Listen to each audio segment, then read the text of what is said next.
नमस्कार सर्वांना, श्री स्वामी समर्थ। तर मी ऑनलाईन साडी बुक केली होती, तर 3-4 दिवसात ती माझी आली। कस्तुरी पैठणी येवला यांच्याकडे मी साडी बुक केलेली होती, तर फायनली ती आली आणि वेळेवर आली। साडीही छान आहे।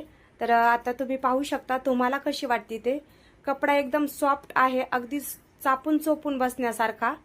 तर असं प्युअर सिल्कचं फील येतं, अशा टाईप कपडा आहे, एकदम चोपून बसण्यासारखी। तर तुम्हालाही कशी वाटती नक्की कमेंट करून सांगा। तर ही पहा, अशा प्रकारची साडी आहे आणि अगदी वेळेवर आली। 3 ते 4 दिवसामध्ये पार्सल येतं। तर पाहू शकता तुम्ही, हे पहा अशा प्रकारे। इथे थोडीशी लाईट कमी झाली होती म्हणून थोडंसं ब्लर आलेलं आहे। तर हे पहा, अशा प्रकारची साडी आहे। तुम्हालाही कशी वाटली नक्की कमेंट करून सांगा। नवीन असाल तर नक्कीच सबस्क्राईब करा। साडी आवडली असेल तर एक लाईक नक्की करा। लाईक केल्यानंतर नवीन व्हिडिओ, छान व्हिडिओ बनवायला मोटिवेशन मिळतं। पूर्ण व्हिडिओ पाहिल्याबद्दल धन्यवाद।